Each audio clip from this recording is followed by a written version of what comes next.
And we are officially live. Hello to all my BC WrestlePod nerds out there, and welcome to another rendition of the Takedown Troupe, your weekly TNA review show here at the BC WrestlePod Network. I am El Jefe of BC WrestlePod, Mikey, and I am here with two of my lovely co-hosts to lead us through the turbulent times of TNA. Oh my Why do goodness. we always come here? I guess we'll never know. It's like a kind of torture to have to watch the show. Boom, Oh. boom, boom. Oh my goodness. Listen, regardless of how I personally feel about TNA half the time within the last, month or two, I always get to enjoy my Fridays with my lovely co hosts here. Of course, first, I got to introduce them before we get into anything. First and foremost, sandwiched between myself and the radio wheel is JT, who found the time to watch the episode and has thoughts as well. Those don't come often hand in hand. Sometimes it's I watch the show but I don't have thoughts, and sometimes I have the show and no thoughts. No thoughts, I just mean, wrestle. There's just just show or just thoughts. Today I have both. yes, and we Two love for that. one. Yes, a 2-for-1 special. And of course, rounding out our trio tonight is Radio Free Will, who also has thoughts, and I'm excited. The only man more negative about TNA than Jim Cornette. Ooh, I was like, ooh. No. So we're gonna get into it tonight. Of course, we are missing Papa also, but that's because he is, I don't know, doing a job of some sort, being a director of theater. How dare he? No, I'm just kidding. No, he is holding his second round of auditions for the play he's directing. They're doing a rendition of Godspell. So I'm gonna be talking to him later to figure out how all that went. But he will be back. Technically, he will be back next Friday, but there's not a TNA review, and I'm gonna tell you why at the end of the show. But before we get into roasting this week's episode of TNA, man, there were some bright spots, but there was a lot of rough patches, and we can go get into that. Let's get through really quickly all of the pre-show stuff, which includes however you found us, whether it was a friend, the algorithm. You just saw three random dudes who are like, who are these nerds talking about wrestling? We appreciate how you got here and we hope you stay here. So if you would like to continue to watch us, you can subscribe to our YouTube, follow us on Twitch or Kick, whatever your preferred streaming/video watching platform is. But we also understand that watching full-length reviews may not be in your wheelhouse or in your capacity. But if you still want to interact with our lovely little community, then I highly suggest you follow us at BC WrestlePod on pretty much every social media site, where we cover, everything. We do report cards and previews for the weekly shows, the pay-per-views. We have our little predictions that we throw up for the big pay-per-views as well. It's just a whole bunch of fun. It is a lot of fun. Mike, did you have a Patreon for this podcast yet?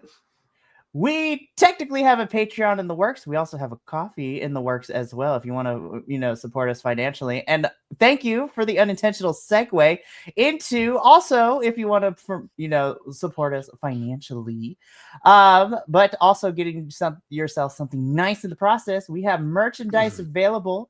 I revamped some of the designs over this past weekend. And we also just dropped our newest collection for the fall just in time. Get your pumpkin spice lattes out, everybody, because our pumpkin suplex latte collection is here. And it's exactly what you think. It is our luchador characters suplexing a pumpkin spice latte, which is fantastic. We're channeling our inner. I still think you need to do a CM Pumpkin spice latte. That is the only PSL that I ever need. Yep. But of course, everything that we do here at BC WrestlePod, we want to try to use our small little platform to do some good. So in this fall collection, which is available all the way up into November 30th, proceeds from this collection will be donated to No Kid Hungry, which is a charity organization that helps children not go hungry during the holiday seasons, but also during the school year as well. Because as somebody who grew up through that for a good part of their time, no child deserves to go hungry. So now that we got that out of the way, let's get this roast to cooking. So let's just jump into it. on the Ah, holiday of September. yes.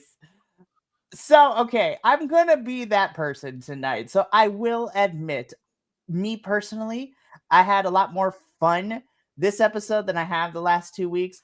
God knows that I enjoyed this episode better than the live one that we got. So it's like, oh, The I was like, return of the true villain of TNA, the overhead cam shot. gosh, that was so rough. But I also have questions, and I have some complaints that we're gonna get into. But let's just jump straight into it because we kick things off this week. So we get a recap of everything that went down last week. We open up with Matthew Raywald and Tom Hannafan, our lovely commentary duo for TNA, and we just get into this match where we get Moose versus AJ Francis, and we got this match because they had a interaction last week in the backstage segment, and that is how we got this. Of course, we have Ali coming out to be on commentary for some odd reason.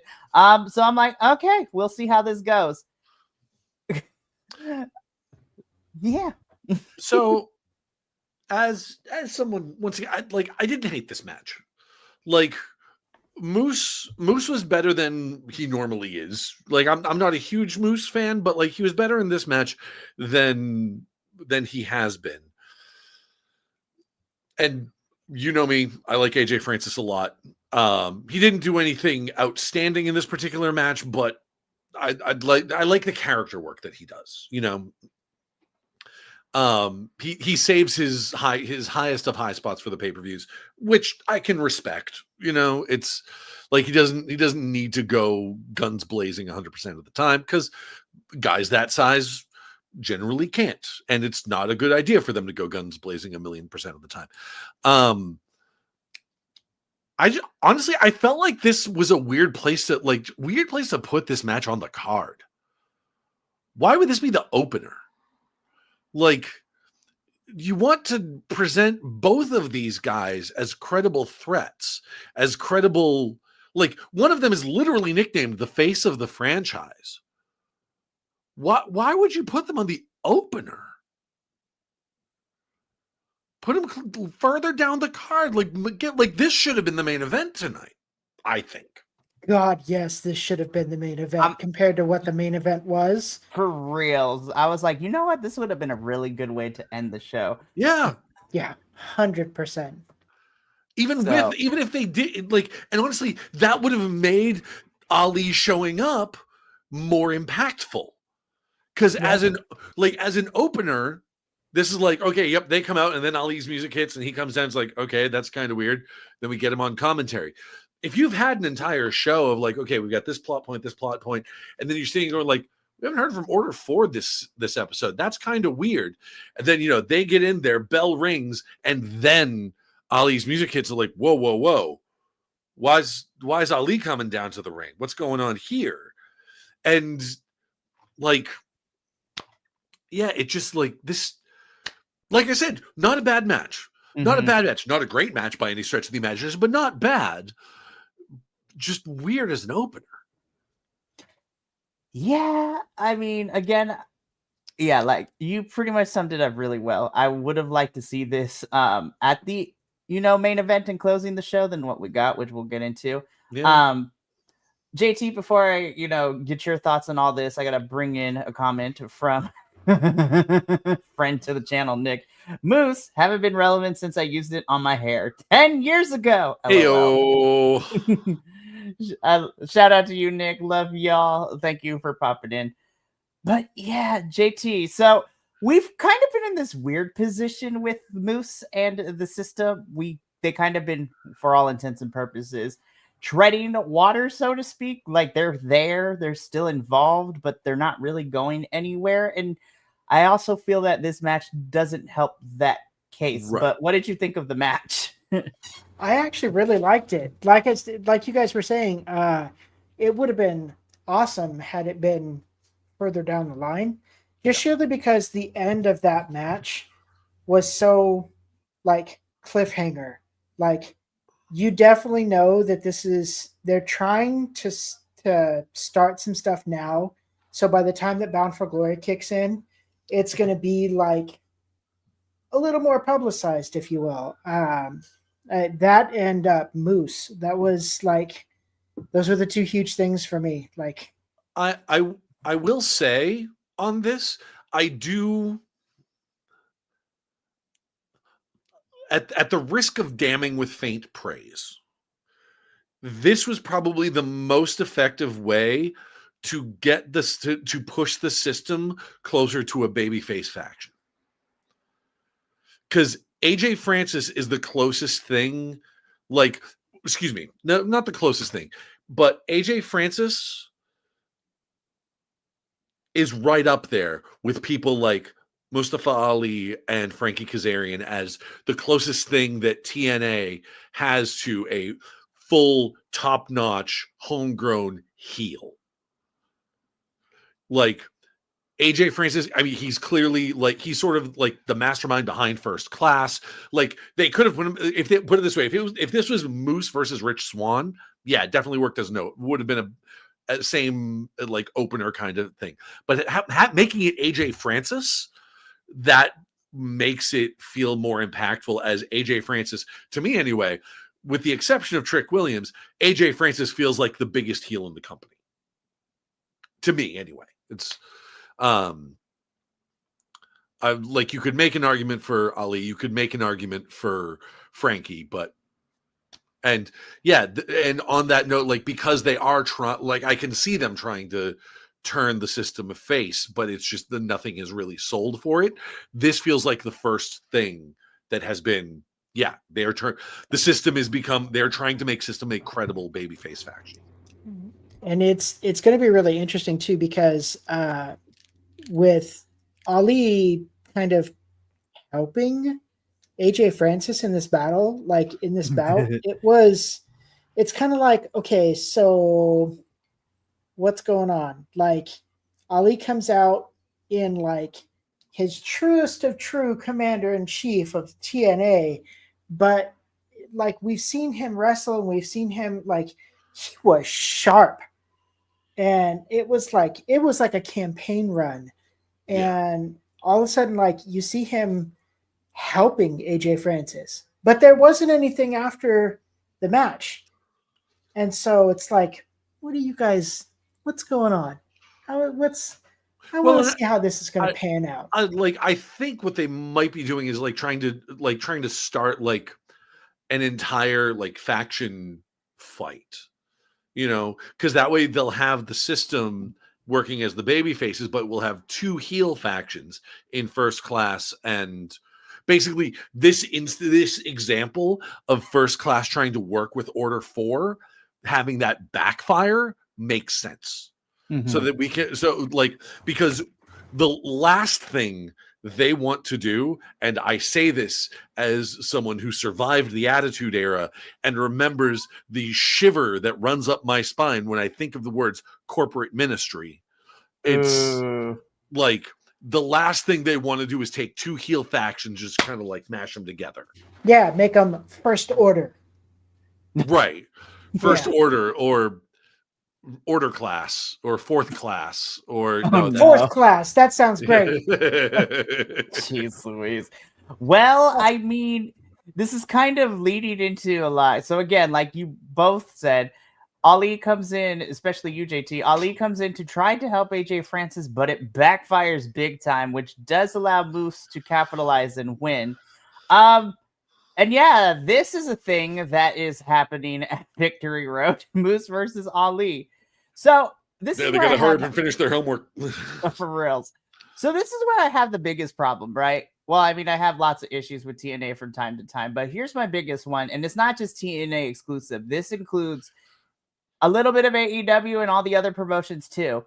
I know that y'all are trying to get those social media views and everything, but when you have backstage promos and backstage vignettes that even in a microcosm of a level, if you will, help build the feud and the story a little bit, you should probably show those on television. Why is it that I'm getting these screenshots ready for, you know, the slideshow here, and I'm watching Moose and Ali's backstage promos? I was like, where was this on my television screen? Like, what are you doing? No, all we got was a stare down for like 30 seconds. That was uncomfortable. I didn't like that. I needed an adult. But this is one of 3 matches that officially gets made tonight for Victory Road, on top of the Ash versus Masha for the TNA Knockouts Championship, which also gets somebody added to it just cuz, which also makes me think, all right, it's going to be a triple threat, isn't it, at Bound for Glory? All right. We're going to get there when we get there. But when yeah, is it not with the knockouts though? Like, seriously, like that's how it's always been the last couple of months is, oh, we're going to do a knockouts bout. Let's make it a triple threat. Let's make it, 3 tag teams instead of, just 1 or 2, I feel like Santino Marella went into Teddy Long's notebook to get to spice things up. Like, oh, let's add more people into this. Yeah. Holla, Threesomes are always the best. Yay. Let's make this we're going to make this a tag team match, playa. Holla, holla. Back again. Oh no. Yeah. Well, on paper, I'm like, this should be interesting. But again, we're gonna finish and do our homework as we normally do with these, like, not the big 4 pay-per-views as we have seen so far. Let us move on though, because system. Again, the only time I'm happy the only time I am right now, I am okay with hearing, do you want to know something? But again, this is a promo that the system cut to kind of hype them up of, Brian Myers and Eddie Edwards taking on the Nemeth in the main event. We're going to get there. We're going to put a pin in you boys later.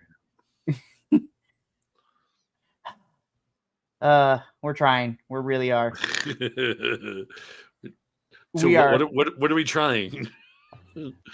Obviously, patience, because everything else is out the freaking door right now. Heyo. We're trying our patience. We're trying to give a shit. We're trying to.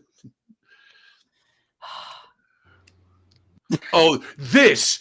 Good Lord Almighty. Oh God! Look. I knew where we were going, so I was like, I'm just gonna put this image up, and I'm gonna let everybody go. Just go. I'm gonna watch.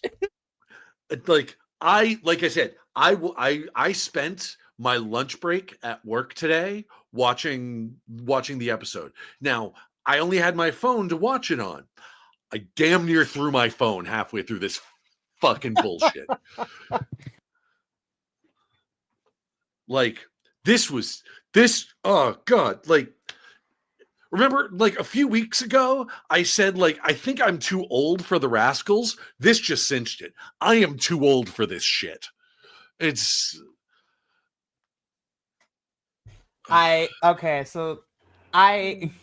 not gonna put people on blast here, right? Well, I mean, like, I'm not gonna expose people's businesses right there, but just to let our audience know, there are 4 of us who review TNA.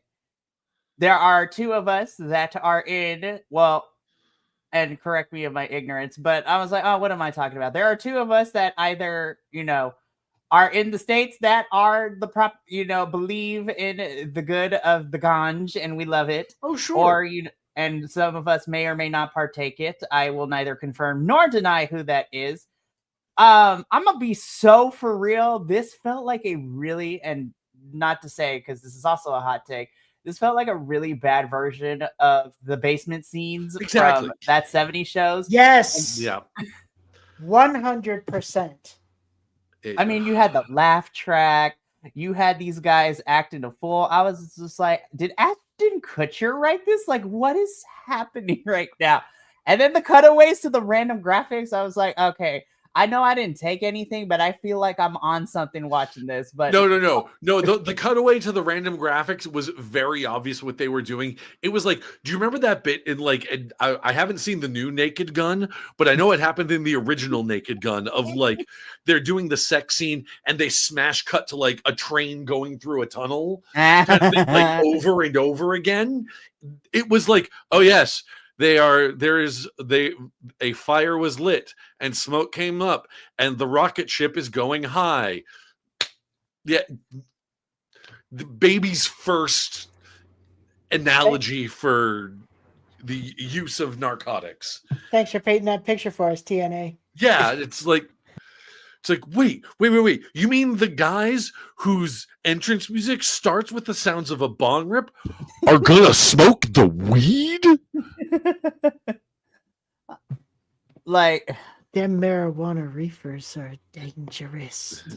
Do you ever see the back of a $20 bill on weed? Lord help us. I don't want to spend too much time on this, but to summarize my feelings on this whole stupid segment. I'll say it. Weed has never been my thing. Like, I've tried it a few times. It just does not. It's not my jam. I have no hate against anyone who does use it. More power to you. As long as you're not hurting anybody, knock yourself out. Party. But I have been around entirely too many people like this, and it's just like, just get the fuck away from me. I love the Rascals, but I hate this direction for them. I liked them better when we were throwing spray can paints at people and spraying people with spray paint, like when they were somewhat heels like a year ago. But I know this has always been the Rascals thing. So basically when they were copying Tony Storm and Soraya's homework from AEW? I mean, sure. Or I don't know, maybe Soraya and Tony were copying their homework. I don't know. But like, originality is a thing that's very rare to find these days, apparently. But yeah, I can't believe I'm saying this. Y'all know I live in Southern California. Beach culture, weed culture, like that is the unfortunate iconography of what people think when they think of California in general, specifically Southern California, because we got a lot of beach cities in this part of the state.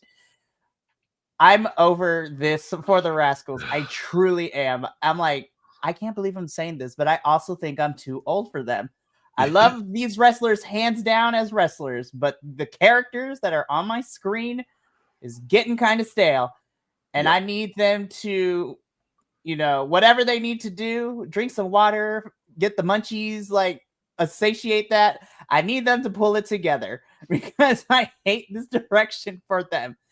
And it's not even like, oh, it's so bad, it's good, funny. It's just bad. Yeah. All right, we're going to talk about these boys a little bit later, and I have my own issues when we get to that particular match. But first, all right, we got to move on though, because otherwise I'm gonna have an aneurysm. Just continuing to talk about this scene. Get off my screen. Speaking of throwing phones, oh my god,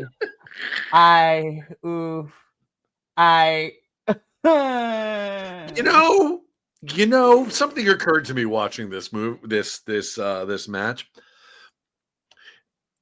For a match that's supposed to be between two guys, one of whom is more renowned for his skills on the mic and the other is more renowned for his ability in the ring, they sure are giving a lot of mic time to the guy who's supposed to be better in the ring. Yeah. This was a hot mess because we originally were supposed to get Joe Hendry versus Eric Young, but then that didn't happen because Eric Young gets off the mic. I'm like, shut up, just shut up. Yes, I quoted the song, but Fight Me. No. That is a valid use of that song. I fully endorse it. I'm just like, Eric Young, stop talking. Nobody asked you to get the microphone, my dude. I am still angry and upset and annoyed with your character and the direction this character is going for. But we don't even get the match that was originally scheduled because then all of a sudden we have Judas Icarus be jumping Joe Hendry. We get a 3.5 minute squash match, and that is all. And that is the tail of the tape in terms of the in-ring. So I'm like, why are you wasting my time? To quote, politician Maxine Waters, I am here to reclaim my time after this match. And speaking of the in-ring stuff, and this is going to segue nicely to the stuff that happened just immediately after the match. Way to fucking bury the Northern Armory. God, that was so bad. Like, Eric Young aside, Sinner and Saint, I was just like, boys, y'all deserve better. This was like, a travesty. Yeah. It not like Travis. What's his name? Because Judas Icarus and Travis Williams. Yeah. Yeah. So because it ended up being Joe Hendry versus Travis Williams, and like number one, he gets buried by Joe Hendry, and then the two of them get buried by their own teammate. Like, oh, you mean like this? Hold up. There we go. Like, and why is it, TNA? Answer me this question. Why is it that so many of the heels in your company are the ones that are so obsessed with bringing the TNA title back to TNA? Why are the heels the one that are obsessed with this? Because Trick Williams, heel. Frankie Kazarian wants to bring the title back, heel. Eric Young wants to bring the title back, heel. Mike Santana, like, yeah, he's feuding with Trick Williams, but for him, it's more about like an honor thing. Joe Hendry is just giving off Joe Hendry vibes. Leon Slater's working on the X Division stuff. I still don't know like what the deal is with fucking Macklin. Oh, I'm trying to remember if I included a picture of his promo. Moose isn't even like Moose is literally the face of the franchise and doesn't seem to give a shit. Like, why? Like, so this tells me that your bad guys are the ones that are trying to sort of like rebuild your brand, and your baby faces don't care. Like, this is entirely backwards. This is fundamentally backwards. Are you trying to tell me that the bad guys are trying to make TNA great again? No, see, that's just the problem, is that the bad guys are trying to keep TNA independent. That's so wild. But they are by creating this atmosphere where the bad guys are trying to keep the TNA titles in TNA and not share them with WWE. This is creating this atmosphere of the baby faces. Yes, let's ally ourselves with WWE so that we can get those titles. But it's like, no, let's keep them. I know nothing has been official yet. There has been no pen set to paper in terms of making TNA, like putting TNA under TKO. But you guys are screaming it. Anyone like that, like anyone, like, and nice. I know there's been so much discourse lately about how, media literacy is dead. Like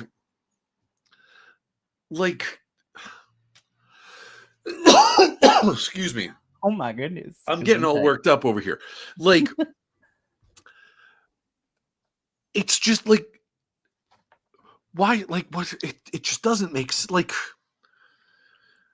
you guys are telling us blatantly that TNA doesn't stand a chance without WWE.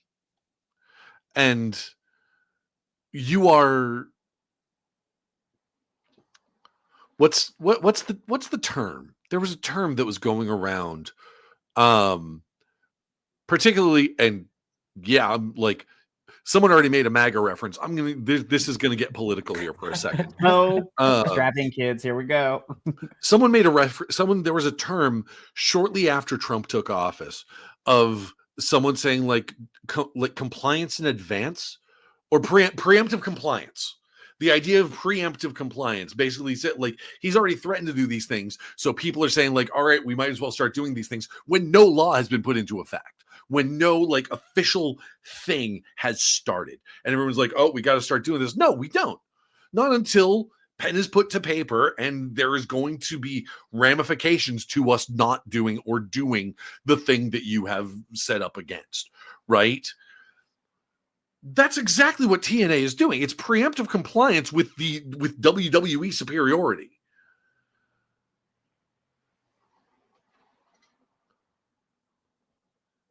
And yes, I will wear this tinfoil on my head because it looks good. Okay, I don't give a shit. Like it matches my eyes. Okay, and and that's and the thing is with art, like art is subjective. You can get whatever you want out of art. Like, great example just happened. Like, I have this thing, like, JT read that as the villains trying, like, as an allegory for MAGA of like trying to make TNA great again. Like, and once again, and that's a valid reading. I'm not good. Like that is, I can see that happening too. I can see that interpretation as well. But like, I'm not going to sit here and say like anyone's interpretation is wrong. And once again, I say this as an outsider. I'm not a wrestling insider. I'm not hanging out backstage with whoever the fuck runs TNA right now. I know it's not Santino, but like whoever the new Scott D'Amore is, but like as an outsider looking in with a halfway decent grasp on media literacy, I think I could be way off base. But once again, it's subjective. It's opinion. It's taking what you see and applying it to what else you know in the industry, what else you know in the world. The curtains are never just blue. Like it's a common expression in literary criticism is like, why are the curtains blue? And a lot of people say, like, I don't know, the curtains are just blue. No, the curtains are never just blue. There's a reason blue was used here. There's a reason that the writer decided, I'm going to make those curtains blue. Why? What does that mean? What does it stand for? That's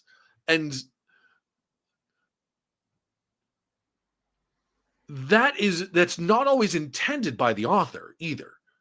Like, I'm sure if I brought all these points up to whoever is writing TNA right now, they'd call me crazy. But true. But it's not all. It doesn't have to be intentional. Because a lot of the stuff comes out. Like when you try to express yourself, a lot of your subconscious comes out as well. So when you're presenting stuff like this, when you present the villains as being for an independent TNA and the good guys don't seem to give a shit, what does that say? What does that say to the audience at home? Whether consciously or subconsciously, whether textually or subtextually, it presents no faith in your own product.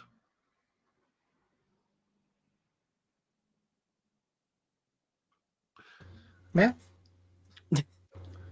No, like legit. Like I can see it in so many words. It is that actually sums it up really, really good. Where we may be seeing it one way, right? But TNA's like, no, trust me, I've got this all under control, and you're like, okay, yeah, all right, but you don't though, and you've been.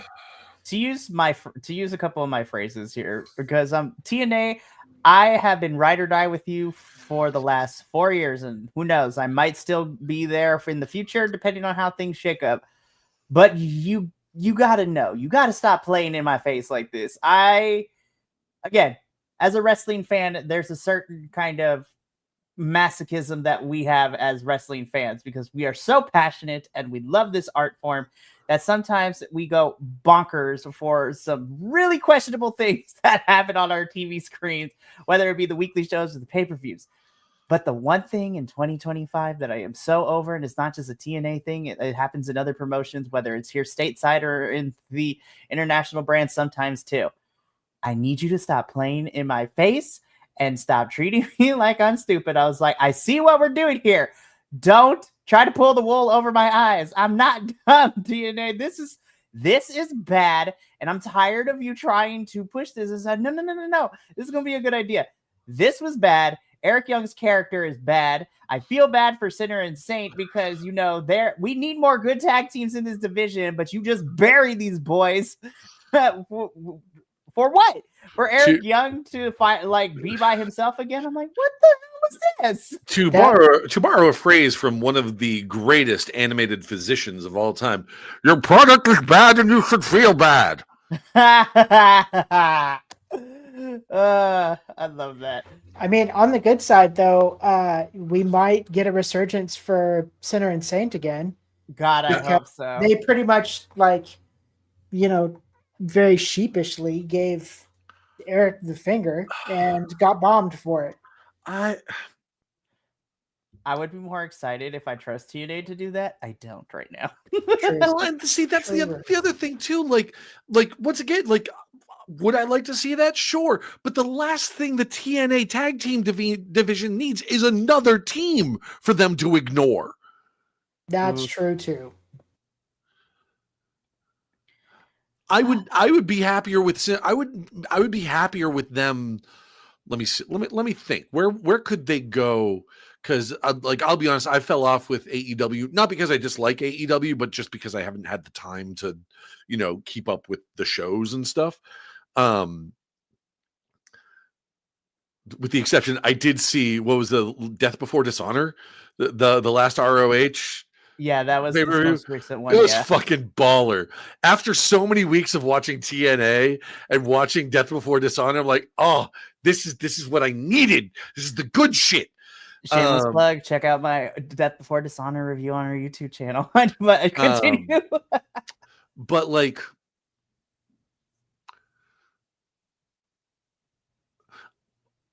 you know what would be great, actually? Mm-hmm.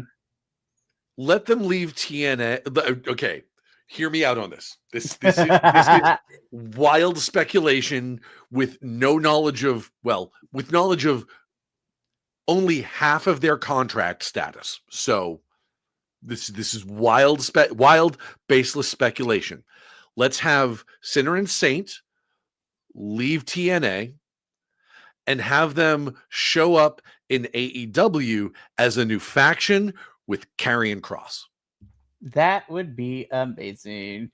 And I mean, both of these boys already have a good stint in the independents as it is. Shit. Yeah. They are Defy Wrestling's tag team champs.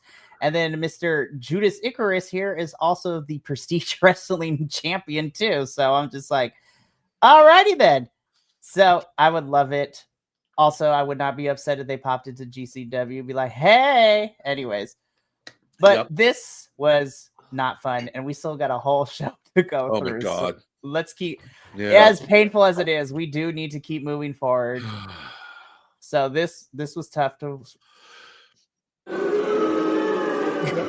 I skipped right. Yep. Bye, guys. Yep. Oh my. I pretty much skipped right over it. I started listening to him, and I was like, can we maybe not? Like, you're wasting valuable time here. And like, I don't think I've hit that. Yeah, exactly. That's pretty much how I sounded too. In those I'm pretty for certain that Mikey just ended up like finding a way to record my voice while I was watching this, because that's kind of sort of how I felt. Nails on a chalkboard. Yeah, this was skip through this so quick. This was horrible. And I'm afraid that, and I know what makes this worse is I know TNA is probably going to pull this stunt again. I don't want to talk about it if that is okay with y'all. I really don't. This was bad. Yeah, I'm fine with it. Oh, so, all right, go ahead. Continue. There is nothing. There is another bigger point that I want to make, but I have a better place to make it. So continue. Okay. We're all in agreement. I'm biding my time. Let's go. Let's go. All right. Speaking of which, that won't take long. So let me give the setup. So apparently we got a fatal 4-way to determine who would go to Victory Road to face Leon Slater for the X Division Championship. And I was like, okay, bet. You literally 3 out of the 4 of these participants are all in the same faction. And literally cut and paste, like they are doing this hand gesture and everything too. I'm like, what the flip is this?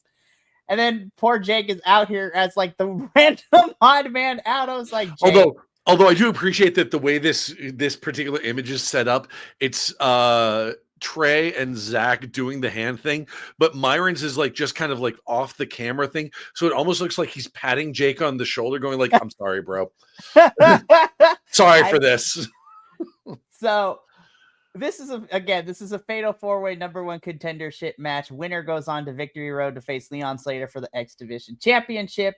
On paper, I was like, why do we have all 3 members of the Rascals in this match? But I was like, okay, it should be fun. And there were some bright spots in this, but I also felt like because we had 3 of the same people and then Jake, I was just like, I'm going to be so for real.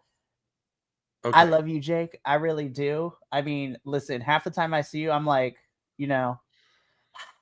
So. I'm like, Jake, I love you, but. This match absolutely is like, what's the best way? How can I best describe this?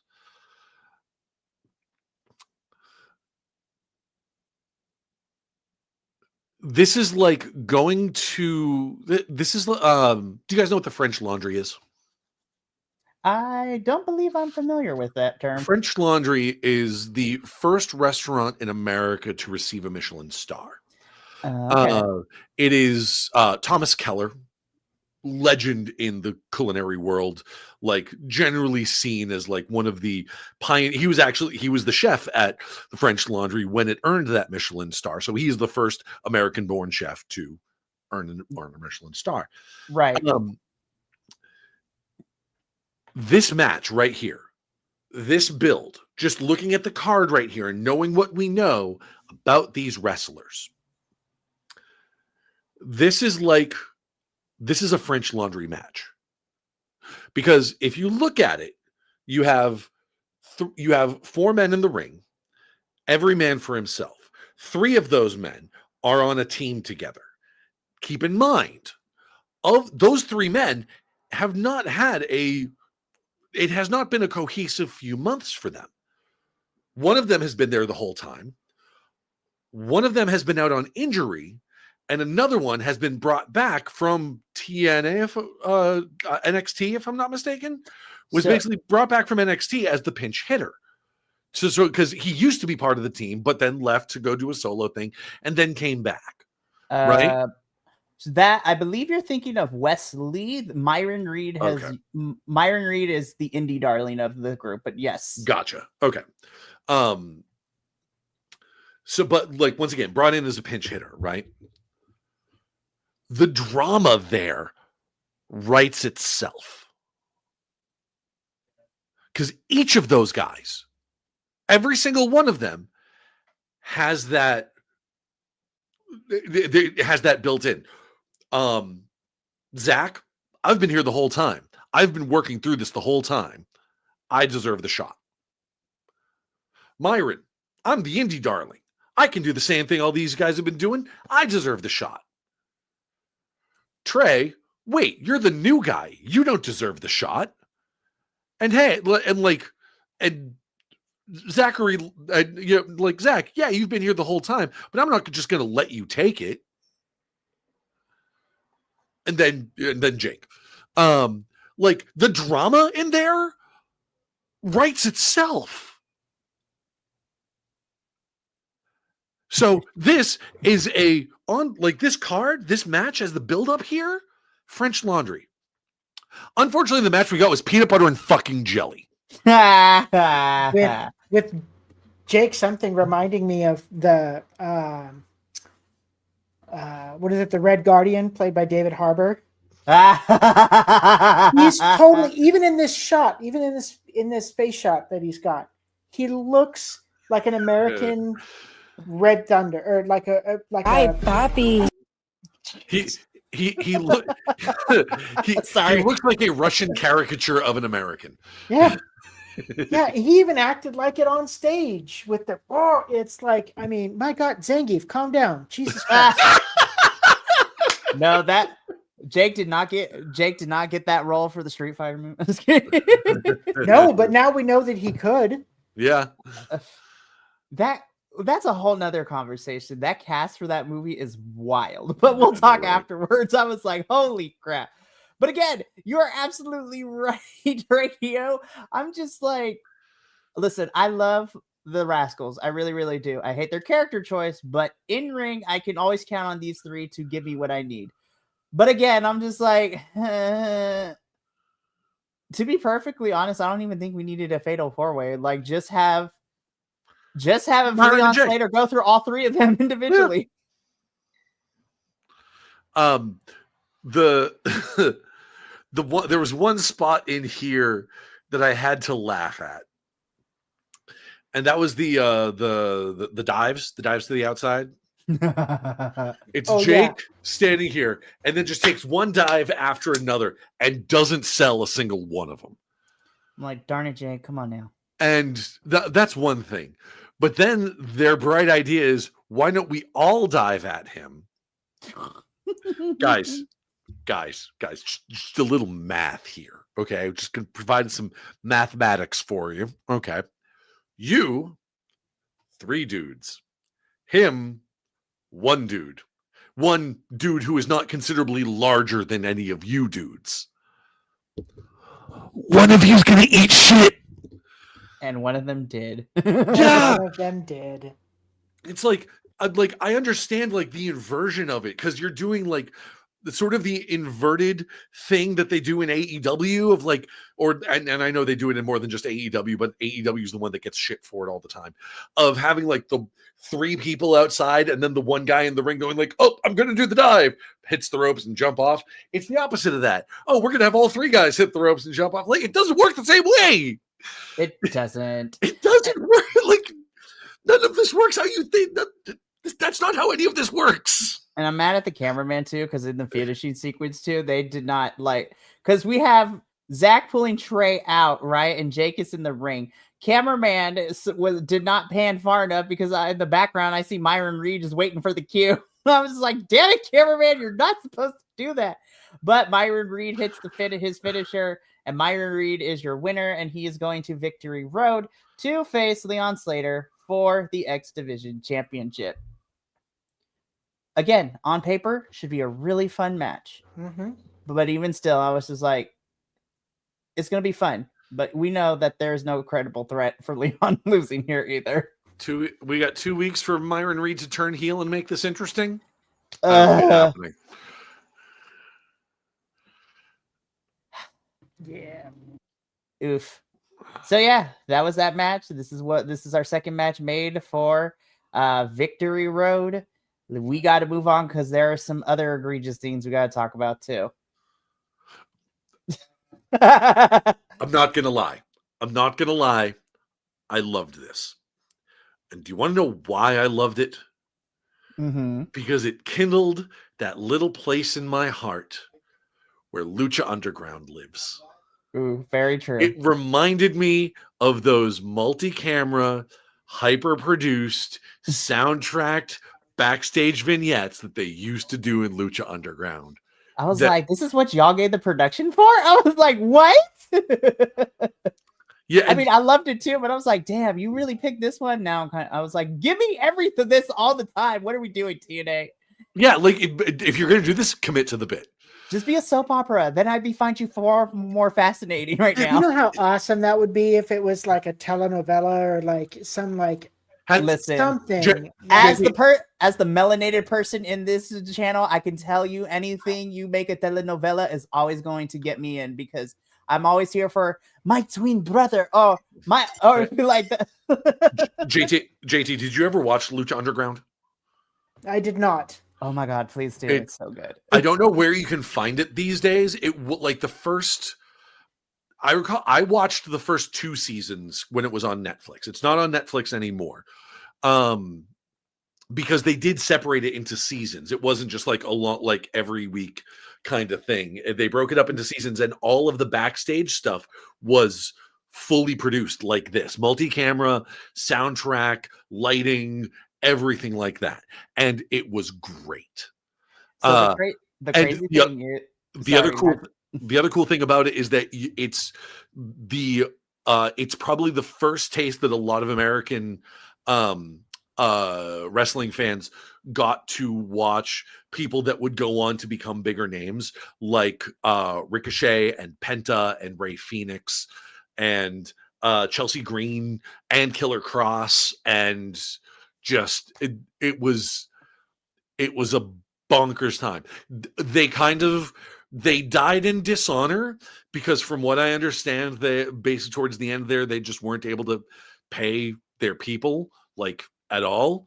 So it's it did not end well. And the first 2 seasons are good.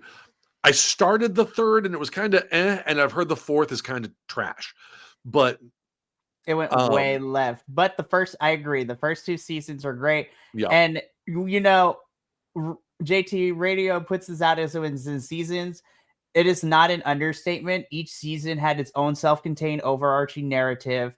Like, we had matches that went along with everything. So we had your typical wrestling stories, but then the whole season, from the first episode to the quote unquote season finale, we literally had an overarching theme and an overarching narrative that kind of incorporated some of like your top wrestlers at the top of the card. But everybody wasn't involved too.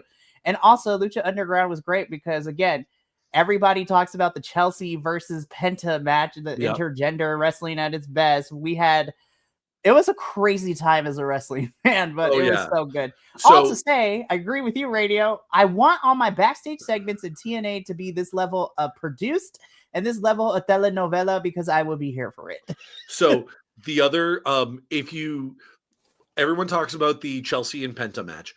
In my opinion, and once again, keep in mind, I'm an AEW fan. I'm an old school ECW fan. How dare you? I'm just kidding. I am a sicko through and through.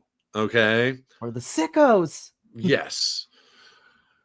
In my opinion, if you're going to look up one match, because I know you can find this match in its entirety on YouTube, Penta versus Vampiro. Oh my God, that match was wild. That one of my favorite death matches I've ever seen. That match was wild. Yes. It was so good. Keep in mind, Vampiro was the ring announcer. He was commentary. It was such a also, wild he's a delight on commentary. He is one of my favorite, because of Lucha Underground. He is one of my favorite wrestling commentators ever. We'd love that for it. I think I found it. I'm gonna send it in the chat. I was gonna say I just looked it up, and so when you type in Penta versus Vampiro, the top right after you get past the verses, the very first one is Penta versus Chelsea. Then there was a second one, and then the third one is Penta versus Vampiro. I highly recommend you watch that after this because it is worth it. It was a wild time. Yeah. But again, I like this produced multi-camera shot thing. I was like, just do this all the time, TNA. Yeah. Like, turn this into a telenovela. Like, I would be here for it. It would be fun. It would be crazy.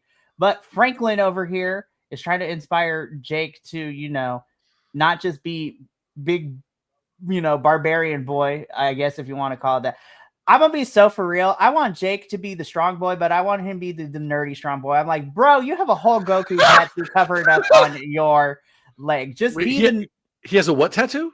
Okay, so if you look at his leg, he's always wearing like this wide like brace on the upper part of one of his thighs, right? People are like, oh, it's because, muscle regulation, all that good stuff. I'm not a physician. I'm not a kinesiologist or whatnot. No. So he wears that thing because this man has a whole entire like portrait of Goku from Dragon Ball Z tattooed on his thigh. And for TNA, he covers it up to avoid copyright, but he lets that bitch fly on the independents and everything. It is so good. Because oh my God. I'm going to say one thing. Japanese animation studios do not play about copyright. Yeah. Well, but, you say that, but hey, Shane Helms let his Green Lantern tattoo rock for his entire career. That is very true. But that is why.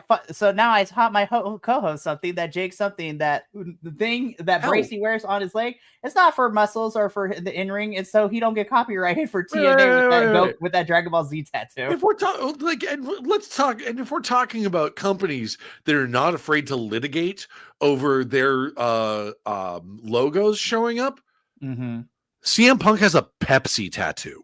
That is also very true. Come on, bro. All to say, Jake, let that Goku tattoo fly. Let this man go Super Saiyan. For real. We appreciate you, Red Guardian. Oh my gosh. Anyways, so we got to move on though, because we still got a lot of show, unfortunately, to talk about. So we got to keep moving. Hang on, let me play this sound real quick because this is exactly. Yep. This was me for this match and the following match. It was just like, why?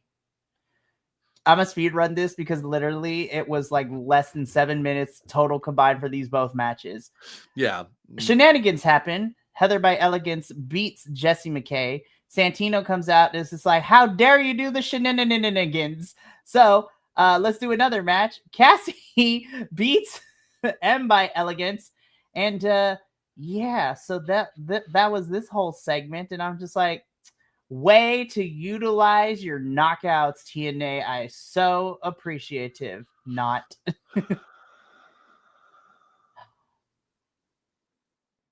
Wait, it gets better though, because the backstage segment.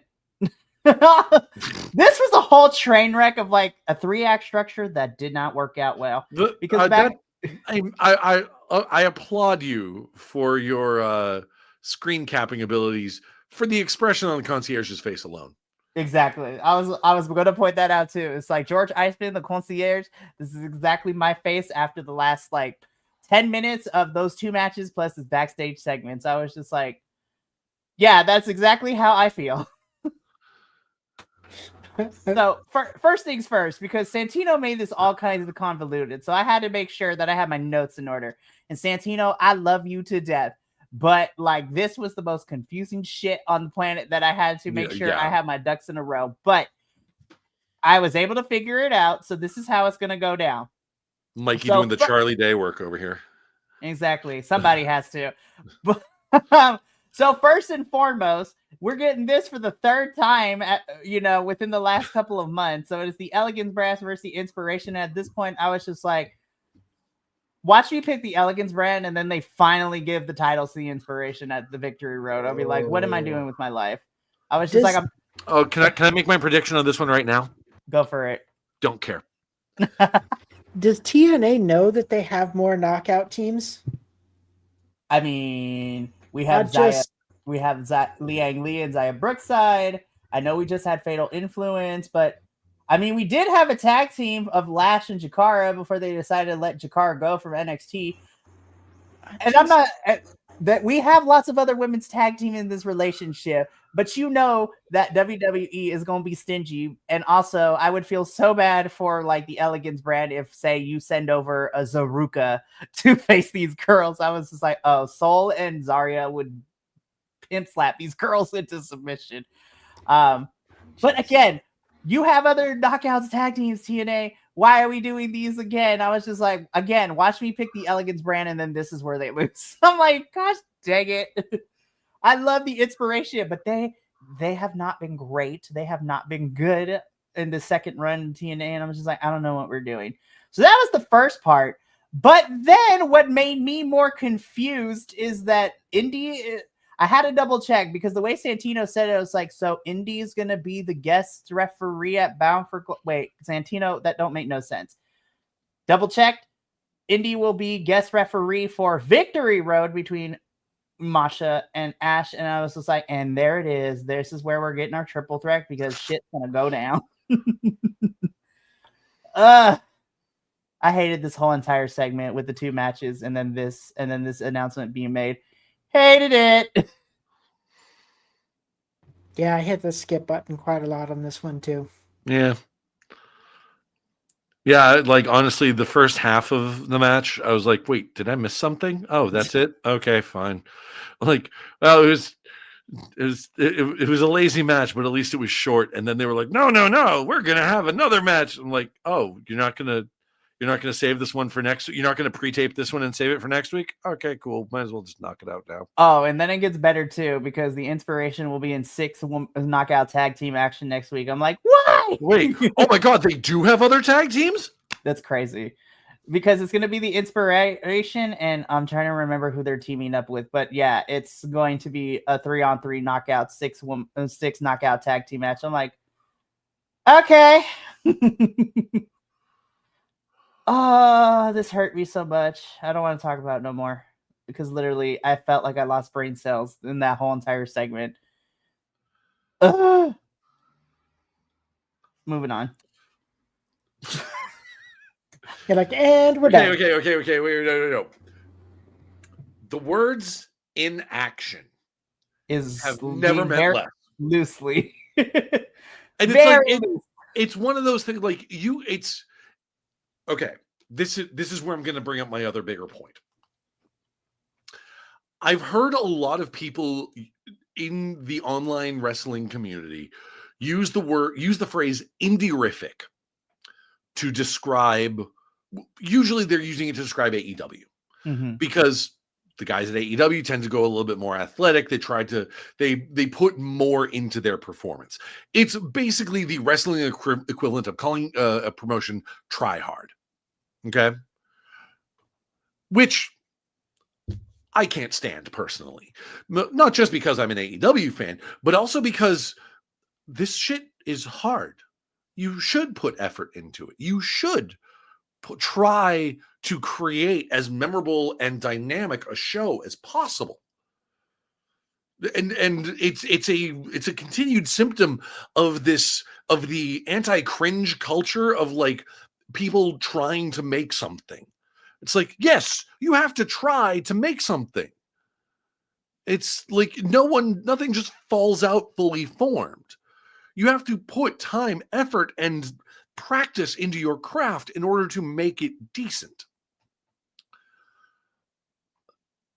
That said, I don't dislike the term indie-rific as an insult. This shit was indie-rific because anytime I've ever seen an indie promotion like do like a long like social media campaign of like saying like, we've got this big indie name in action. This guy's going to be in action. Oh, that's interesting. Who are they going to be up against? Fuck if we know. Probably a local jobber that we're going to feed to them. And I'm going to be so for real. I would have been fine with that. And I was just like, I would have been fine with that. I was like, okay, we're ready to go. Mike's going to face this local talent. He going to get a win in this column, and then we go. But guess what happened, you guys? Guess what happened? The words "in action" on any wrestling card will tell you this match doesn't matter. No, and we didn't even get the match because this happened. And I was just like, well, first, there were a couple of feelings for me. First, I was like, she doesn't even go here. She doesn't even go here. I'm going to be fully honest. I was more worried about that lady's fries. For reals. Honestly, that lady's standing there so prominently with a basket of fries. I'm sitting there like, that's Chekhov's gun. She's a plant. She's holding the fries. Like someone's going to get fries over the head. Okay, and honestly, I would have been here for that. But again, when Trick Williams showed up, I was like, she doesn't even go here. And then I'm just sitting here and I'm just like, I was just like, why even the poor? You know who I feel really bad for? And I know he probably still got paid, but I feel bad for our indie talent. I was just like, he didn't even get a match. Like him and Mike Santana didn't actually get the fight. But like they never existed. It was like, ugh, it was crazy. I was just like, they absolutely, because there was no one in the ring. There wasn't even like the pan, like while Mike Santana's coming in, the pan to the ring saying like, and his opponent, Jobber McJobbyson. Creator wrestler number 3. Yeah, it's like they didn't even get that. So it was absolutely an instance of they didn't have an opponent for Mike Santana and wanted to put his name on the card to get people to watch. It's ridiculous. So these two brawl. Security comes out and pulls them apart, and I was just like, I'm over it. I was just like, this is gonna be a long road to Bound for Glory. I was just like, we're in for the long haul. It's gonna be crazy. So before we get into my last card, there were some pictures I did not include because I was just like, I don't care enough, but I do want to talk about them really quickly. Matt Cardona has beef with Ryan Nemeth apparently now, so I was just like, that's probably going to spiral into something. Not that I can blame him. Listen, as a child of, a former military personnel, like I know the ins and outs, especially as being a child of military ins and outs, but my God, Steve Macklin, Mr. Deanna Purrazzo, I love you to death. You and your square jaw, right? But that whole promo, I was just like, I'm still not digging it. And I've had this problem with Macklin. Okay, so I still have PTSD, so to speak, from when Macklin was in NXT and he was part of the Forgotten Sons. And that gimmick was all types of, it was so bad. I was just like, somebody in the writer's room over in NXT watched, Sons of Anarchy, and it was just like, bet we can do that. And it was so bad. And what made it worse is that Macklin and his whole group got released because somebody was an extreme racist, and it was not Macklin. Otherwise, I would not be talking about him in any capacity. Wait. So Macklin was part of a gimmick in NXT that was a Sons of Anarchy ripoff. And so they ship him over to TNA that very famously 15 years ago was in the middle of the Aces and Eights thing. Pretty much. Now, here's the thing, though. Macklin has only been in TNA for 4 years now, so he's still relatively new. But yeah, the Forgotten Sons was a horrible faction. Their gimmick was really, really bad. And then, of course, when you have a faction like that made of like all white guys that borders on the lines of like, oh God, this is going to be really bad. Come to find out that one of the members was actually kind of a skinhead. So, but man, I was just like, no, that dude deserves to be fired. But I also feel really bad for the other members in the group because I was like, they didn't do anything and they all got fired. So Macklin was on the indies for a little bit and now he's in TNA. But Macklin, I love you to death. And I know that you are a vet and we appreciate you for that. However, I need you to stop trying to push this into your character. We are borderline almost like making me not want to root for you anymore, dude. I was like, stop it. I love you, but stop it. So, and here's the thing with soldier gimmicks is that it like historically they like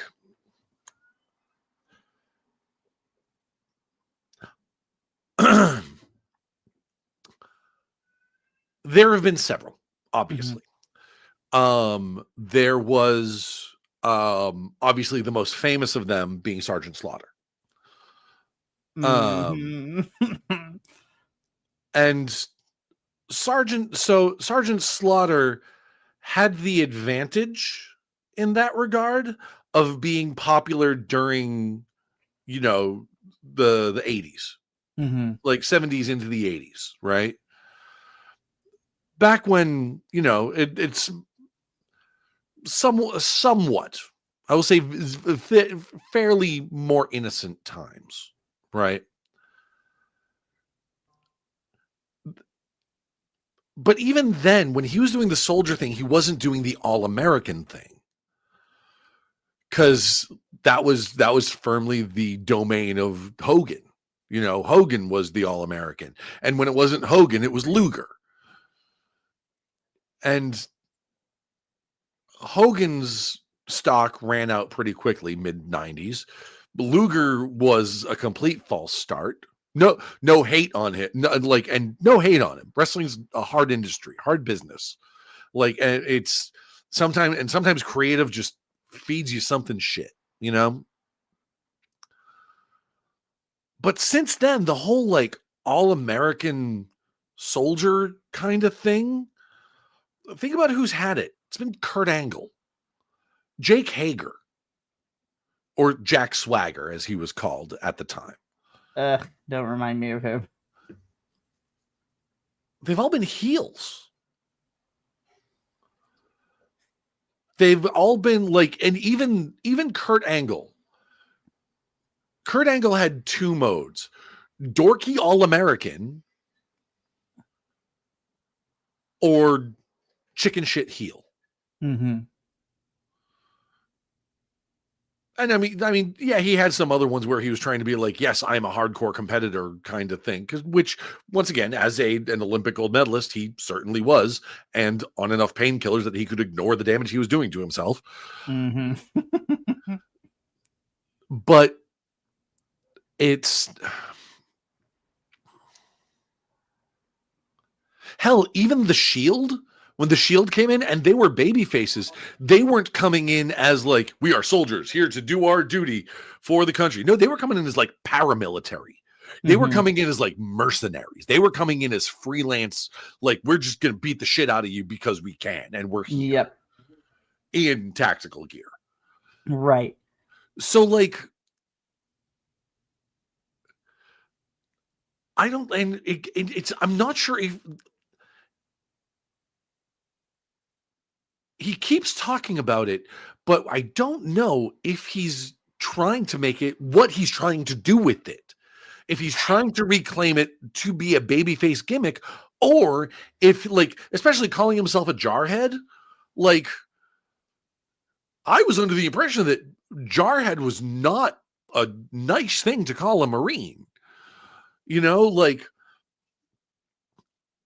or excuse me, I was under the impression that it's the kind of thing that only Marines are allowed to call Marines jarheads. I could tell you for the most part that is highly accurate. Again, being a child of a Marine, yeah, sure. So it's one of those things. By encouraging that title and encouraging the crowd, therefore, to refer to him as that, it's weird. It's just like, what are you trying to do? Like, it's a baffling puzzle of what should be a pretty straightforward gimmick. And the crazy thing is like, Macklin, I see what you're trying to do. You know, you're the front line for TNA, which I was like, you know what? That's taking the soldier gimmick out of it, like being the man to be like the gatekeeper, if you will, like the front door, the front lineman of TNA. Like, that could be a really cool idea. There's only one problem, Macklin. And I don't want to devalue any championship in any company because they're there for a reason. But I'm like, you're not fighting for the TNA World Championship. You are international champion, which is cool. And I love that you are the inaugural one. But at the same time, though, I was just like, you are the gatekeeper for who? For what? I was like, I would be here for this if you were more towards the top of the card, sir. We are not. And don't get me wrong, I loved it when Macklin was the TNA World Champion, but then, of course, unfortunately, injury made him have to vacate that title. Same thing with Josh Alexander when he held that too. But I was just like, Macklin, I love you, but we gotta do something here, my dude. If you want to frame Macklin as the front line, as basically, you must be this tall to get on the TNA ride, you know, then what he needs to do, and it's an old gimmick, but honestly, when you're doing this kind of a character, it is a tried and true gimmick, and it works for this kind of thing. An open challenge. That's what we need. And I was like, as the international champion, even if you're bringing independent people on from the indies, or, you know, even people from the indies, local talent. Exactly. Like, even if it's just like a couple of like local jobbers, like, and just squash them a couple of times when you do this open challenge. And then when you say like, all right, open challenge, here we go. Who am I going to go up against? And that's when Mance Warner comes back. Or that's when fucking, you know, one of the bigger names in like JCW comes in and just like, hey guys, the clowns are here. Well, I mean, that would be amazing. Well, here's the thing though, because TNA kind of has that somewhat open door, because I mean, Matt Cardona is here, and I mean, he's a big, you know, GCW person, which also has, you know, GCW showcases the WWE ID tournaments and whatnot as well. So I'm like, start pulling folks from the independent scene. Now, I'm just saying, because now she's there, I was just like, Miss Shotzi, if you want to come over to TNA for a little bit, I'm not going to be upset. Who's that guy on the indies that I really dug? Because he's a huge dude who is surprisingly agile. It's not Bear Bronson, is it? No, it's not Bear Bronson. No, because he's Stackhouse. Sam Stackhouse? Sam Stackhouse, that's what it is. Because he's using it's not his real name, but he's using the ring name of like an old like territory era wrestler whose whole gimmick was just that he's massive. A big boy. Yeah, he's a big boy. Yeah, but I understand and I agree with you. Listen, Sam Stackhouse, he is a very thick boy. But do not let that size fool you, because that man will throw himself across the ropes like a speed of a freight train. It is glorious to watch. And I can see that next Saturday when him and KJ Orso go at it in a steel cage match at GCW Homecoming LA. So we'll talk afterwards, though. But those are just the two things that I didn't get pictures for that we got to talk about. And honestly, those were more interesting to talk about. But unfortunately, we do got to talk about this main event, though. I'm just like... But do we, though? Yeah. About the greatest thing out of this entire matchup was the fact, well, one, that it ended, but two, that like there was something to at least break up the match after it was done. I just real quick, because I was looking it up because there was one name that I wanted to impress upon both you and the folks at home and TNA if you're listening. I know they're not, but it's it can help. One name from the indies that you if they were to do the open challenge that I want everyone to do, and I want you guys to check this out, Mr. James. Yes. If you haven't heard of Mr. James, he is wonderful. So his whole gimmick is substitute teacher. So good. He has a finishing move. It's a schoolboy driver. It's like a schoolboy pin, but then like turns it up into like a power bomb kind of thing, which is really cool. But the real reason that you want Mr. James in the thing is he gives you a gold star. It is so good. He puts a gold star on your forehead and calls you a good noodle. It is so good. There are like 3 wrestlers on the independent scene that I love. That he's one of them. The other one I really love is CPA. He is funny as all hell. If you have not, also when he goes to Effie's Big Gay Brunch, he goes by CP Gay. Nice.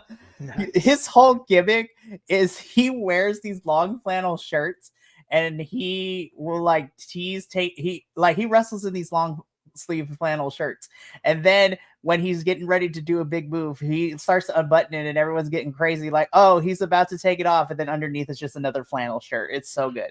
And then of course, speaking of indie wrestlers that went viral for a minute there, so I know Cocaine is still in JCW, but whatever happened to Blue Cane and Gain? Right, Gay Cane. You know what? That's a good question. I don't know what happened to them.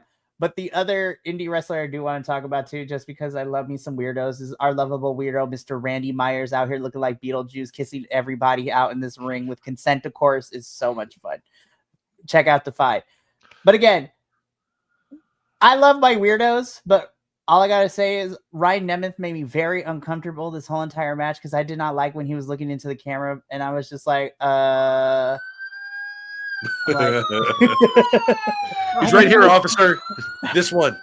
I need an adult. You're adult. Exactly. I was like, I need an adult right now. The system tried, but unfortunately they got deleted. The Nemeth do end up winning. The Hardys come out because they want revenge. This sets up the tag team title match for next Thursday's episode, not even pay-per-view. I was just like, is it because Jeff can't go to Canada? Is that what it is? Because I kid you not, because remember, Under Siege was in Canada, and guess who wasn't there? And Leon Slater had to step in for Jeff Hardy for that tag team championship match. Jeff Hardy is not allowed in Canada. So I'm like, okay. I'm just like, all right. Nemesis win. Hardy's come out. System is just looking like a hot mess right now. That is how TNA goes off the air. Unless anybody has anything else to add about this match. No, that's you summed it up. It was a hot mess. I'm not gonna lie. I didn't get to this match. You know what? You didn't miss much. I'm glad you did. Yeah, no, it's one of those things of like. I was mad that this. I was only the had main an event. hour. Like I only had an hour, but definitely watched shit while I was on the clock. But it's yeah, no, like it's like Nemeth versus the System. I was like, nah, fuck it. Yeah, you didn't miss anything. I'm still agreeing with both of you. This should have opened, and Moose and AJ should have closed. See, now that would have been good. That would have been better. That would have like definitely tied this entire thing together. Like, because then you'd be like, okay, so what's going on with this whole thing with this Moose and yeah. I mean, that's the end of this review. There were a total of 5 matches. 3 of them were glorified squash matches and didn't make no damn sense. The main event went way too long, in my opinion, for a payoff that I don't really care about. And again, by default, my favorite match is probably Moose and AJ. But even then, why do I got to go to social media to see this feud to be set up between Moose and Ali for Victory Road? And you don't even show it on my TV screen, or my computer screen, because I was watching it via the app on my smart computer. But I digress. TNA is really struggling as we get to Victory Road, but I'm still going to be here every Friday with my host, because why? We love to dunk on this promotion, but we really do want to see good things for this promotion, damn it. But, we got to take the salt in the wounds. And I was just like, okay, we got this. We're almost to the end of the year. I'm just like, let's just get to Bound for Glory and then call it a day. Please. But that's going to be it for us here at Takedown Troupe. We do have some other things happening for the remainder of this upcoming weekend. So we're going to preview that really quickly before we get up on out of here. So tomorrow evening, so Saturday on the 13th at 7 p.m. Pacific, I will be here, and possibly Adolfo, but we'll see what happens with his schedule. I will be here to be doing a live watch along for MLWs of Fightland, where we are getting lots of fun Lucha Libre CMLL folks popping in over here. And Matt Riddle versus Dijak is the thing that is also happening too. So go figure. But there's a lot of matches on that card I'm actually looking forward to. So it should be fun. And then on Sunday, we wrap things up with our WWE review. And we got lots to talk about, especially after a certain press conference that happened today. And I was just like, okay. We're going to discuss this, but it made our plans so much easier to watch nothing but independent wrestling that weekend. Anyways. What you should do, and you didn't ask for the advice, but especially since JT has never seen it, is you should do a retro review of Lucha Underground. Yes. You know what? I got a couple of breaks coming up. So it's like, we need content during the holidays. So why not? And, the schedule is aligned. Radio, I might call you, be like, hey, so we should just virtually kidnap JT and make him watch this. Yes. It would be so good. Well, speaking of virtually kidnapping people, but shouldn't phrase it that way. It's like watching the first episode is bonkers, because it is the perfect amalgamation of people that are going to go on to be huge and people from the past that used to be huge. No one from the current time. Nice. It's like, it was a timeline that was so weird, but it was so good. The first match, the introductory, because the first episode, the opening match is Chavo Guerrero versus Blue Demon Jr. It's so crazy.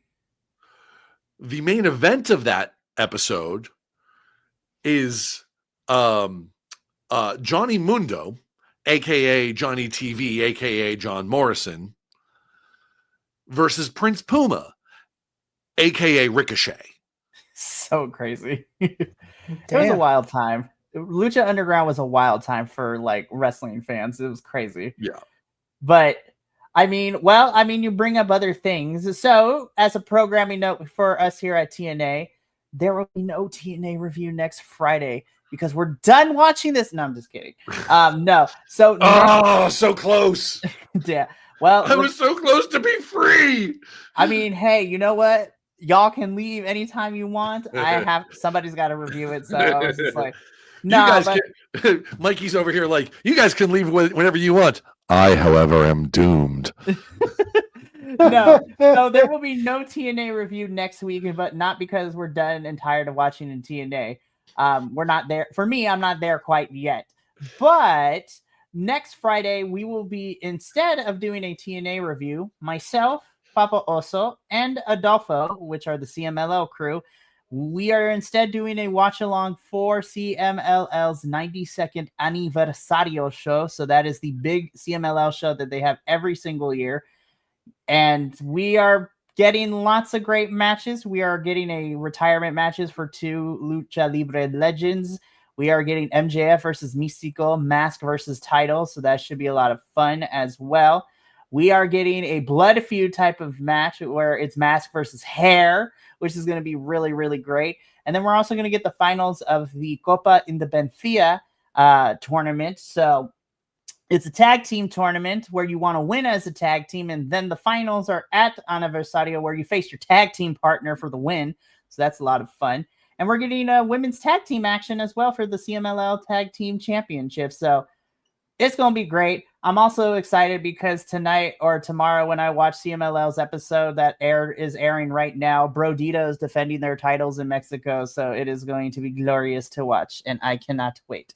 So we will be doing that instead of our normal TNA review next Friday. But then the following Friday is the Go Home Show review, where we'll be reviewing the Go Home Show and doing predictions for Victory Road.